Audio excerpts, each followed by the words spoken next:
जो व्यक्ति गौ माता की सेवा पूजा करता है उस पर आने वाली सभी प्रकार की विपदाओं गौ माता हर लेती है।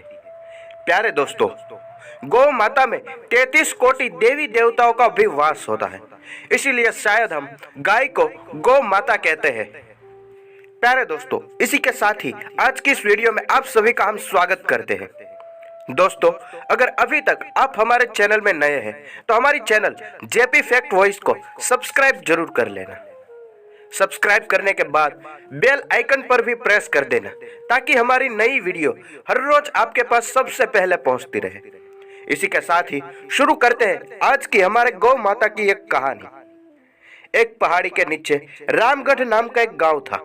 गांव के सारे जानवर हरी घास खाने के लिए सुबह उसी पहाड़ी के ऊपर बसे जंगल में जाते थे और शाम होते होते घर वापस आ जाते थे। हर दिन की तरह लक्ष्मी नाम की एक गाय अन्य गायों के साथ उसी पहाड़ों के जंगल में घास खाने के लिए गई थी। वह हरी घास खाने में इतनी ज्यादा प्रसन्न थी कि वह कब एक शेर की गुफा के पास पहुंच गई उसे पता भी नहीं चला। शेर अपनी गुफा में सो रहा था और वह पिछले 2 दिनों से भूखा भी था। जैसे ही लक्ष्मी शेर की गुफा के पास पहुंची, गाय की खुशबू से शेर की नींद खुल गई।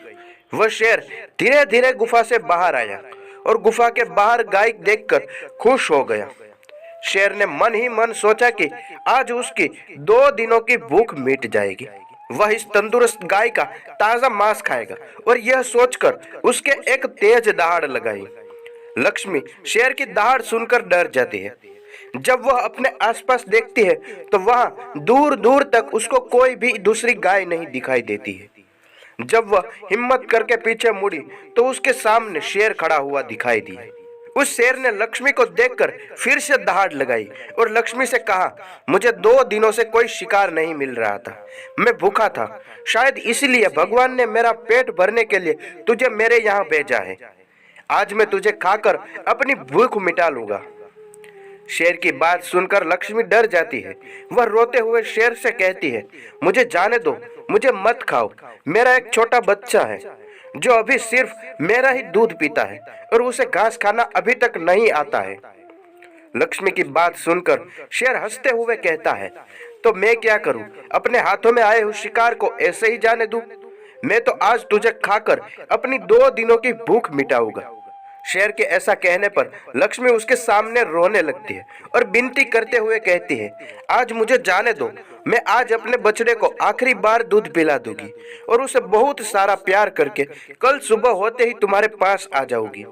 फिर तुम मुझे खा लेना और अपना भूखा पेट भर लेना।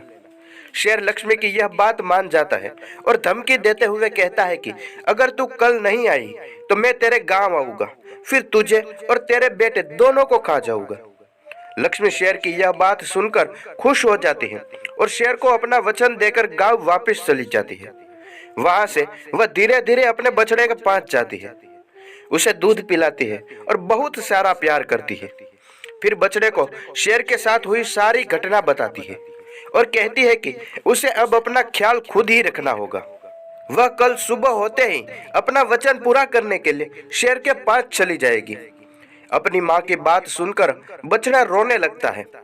दूसरे दिन सुबह होते ही लक्ष्मी जंगल की तरफ निकल जाती है और शेर की गुफा के सामने पहुंचकर शेर से कहती है, अपने वचन के अनुसार मैं तुम्हारे पास आ गई हूँ, अब तुम मुझे खा सकते हो।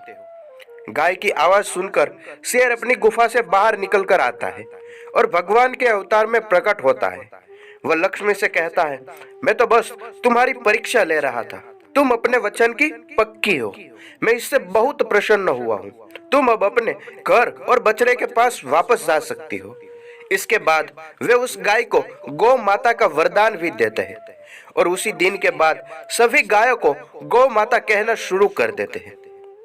प्यारे दोस्तों, शायद इसी वजह है कि गाय को हम आज गौ माता कहते हैं, जो अपने एक वचन के लिए अपने जान की भी कुर्बानी देने के लिए तैयार होती है।